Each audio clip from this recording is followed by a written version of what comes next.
Ahem. I welcome you, dear citizen, to the royal palace. I am the first princess of the realm, and it will be my duty to guide and serve you for the duration of your stay. You have been selected by a lottery to stay in the royal palace just over the weekend, where you will experience the luxury normally restricted only to royalty. I will act as your servant, attending to every reasonable request you have while you're here. Please, do not hesitate to request anything you desire. Any questions? Oh, of course, of course. My parents started this program as a way to show the people that the royal family truly does care for them. Too often, rulers treat their subjects as tools to create wealth. We want for our subjects to understand that, while we do live in luxury, we take it as compensation for putting genuine effort and care into providing for our citizens. We are, in a very real sense, servants of the people. We are not too good to personally wait on a peasant, nor do we think commoners are undeserving of royal treatment. And so each month we randomly select 3 citizens to come to the palace to be pampered for a few days. My siblings and I are attending to the others as we speak. Oh, well, that's an excellent question. When my parents were first considering this program, they did think of potentially offering it as a reward for people who have done great deeds. But they decided against it for 2 reasons. First, because they want to express that everyone deserves equal treatment, not just the ones who specifically please us. People who do great deeds are often people of wealth or influence who have been given the means to perform those deeds anyways. Oh, and second, well, for security reasons. If there's a clear pathway to being allowed to enter the palace and spend days around royalty, well, then anyone who wished to do harm on us would do everything they could do to win that privilege. By making it random, and, of course, by requiring that only people without a history of violence may be selected, we protect ourselves from the ne'er-do-wells. We have done our best to try and win the love of the kingdom's citizens, but there will always be people who hate those in power. Now then, shall we begin the tour? Right now, we are in the Great Hall. It's mostly just an entryway for the rest of the palace, but we do keep many works of art in here. Paintings, statues, tapestries, and even the occasional performer. You are, of course, free to peruse them if you'd like. I find it's also excellent for people watching. It's the main thoroughfare through which servants, diplomats, and soldiers traverse this palace, so you'll see all sorts of interesting people. I myself sat on one of the benches and watched for hours, just seeing what kind of people pass on by. Although I probably should have been doing more productive things. Through this door over here is the throne room. You'll be living like royalty. But you won't need to take up our duties. Still, if you're curious to see the royal court in action, you're free to take a seat and observe. We do ask that you not interrupt, though. Oh, we also ask that you keep an open mind if you watch the proceedings. Politics can seem strange to those not familiar with it. On the surface, it often appears to be mostly idle chatter and empty words, and has led to some observers thinking we don't do much.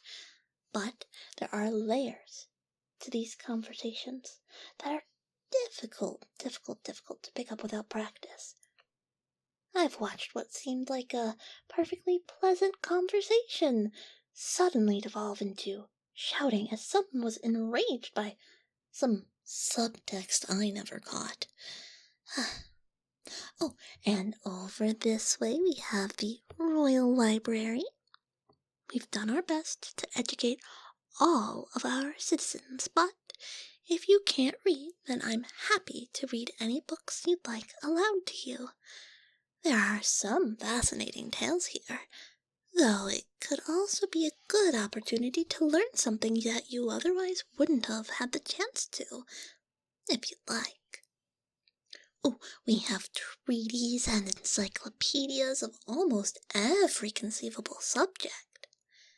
There are quite a few books in other languages as well.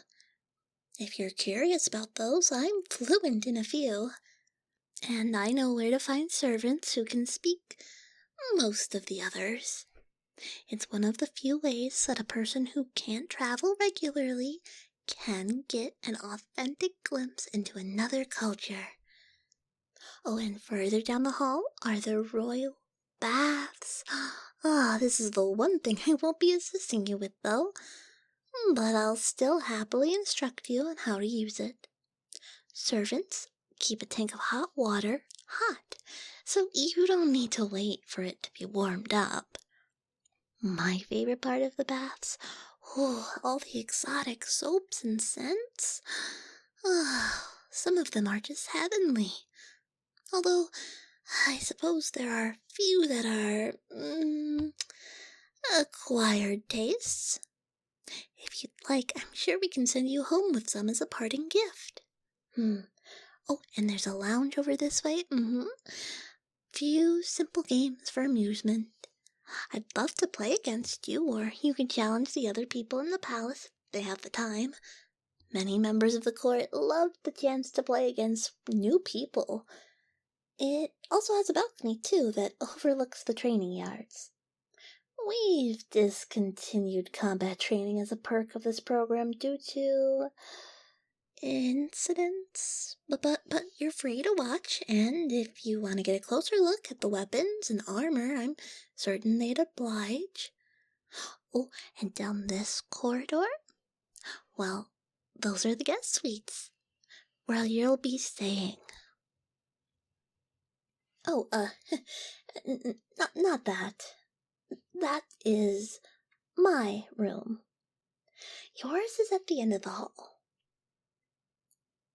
Yes, it's a strange collection, I'll confess.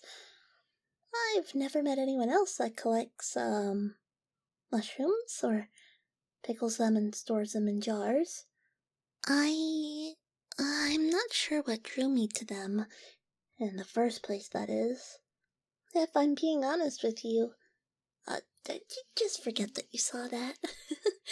Anyways, your room, or should I say rooms, have a large, luxurious bed, fresh fruit, and bread swapped out regularly.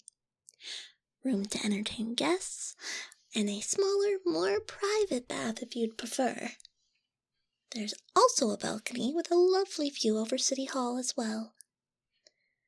There is one more room, though, I should show you while on this tour. There's plenty more to the palace, but you can explore it in your own time. Just be sure to bring me along so I can point out any areas that you aren't allowed in. And this would be the feast hall. Oh, our guests tend to spend more time here than in any other room. In my experience, it's a gathering place for everyone who stays in the palace, and we often hold events here. There'll be a few scheduled during your stay that you are free to attend. We've also prepared a welcome feast for you, so just feel free to dig in. Oh, I imagine there's quite a lot here that you don't recognize, so, let's see. Baked pheasant, roasted boar, fresh salads, roasted veggies, and freshly baked bread. Even more exotic fruits today than usual. They must just barely be in season. How lucky. Oh, and make sure to save room for some dessert. We'll have a selection of cakes and puddings. I indulge in those, perhaps a bit more than I should, but you don't need to hold yourself back. This is probably the only time you'll be able to enjoy such a feast as this. Please enjoy, and afterwards you're free to do as you'd like. Just keep in mind that I'll be accompanying you everywhere except your chambers and the bath. I'm happy to help you in any way. Huh? Oh, no. I'm not being punished. My siblings and I have always been the one to attend to the winners. It's just part of the program. If I were to be candid, though, I did used to detest this duty. Royalty of other kingdoms often mock the practice, and I felt humiliated. It took me a while to understand my parents' vision. Now, I appreciate that this forges a strong connection between us and our subjects. Other royals are, unfortunately, too arrogant to understand. I've had the opportunity to meet many different people this way. Blacksmiths, merchants, farmers, fishermen. Oh, they all live such different lives. I've benefited from this program by being able to learn the minds of the people I will one day be ruling over. Oh, we even learned things about trades of the commoners that have allowed us to spend more effective growing the royal treasury. Though, of course, that isn't the main goal. Oh, the most memorable person I met, though, was a thief. That was the one that changed my mind about the program.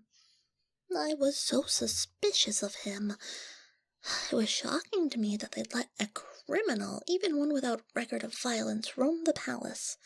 I kept such a close eye on him, expecting him to pilfer our things. But he never even pocketed a single coin. He told me that, having grown up on the streets, it was the first time he'd ever felt truly safe and comfortable.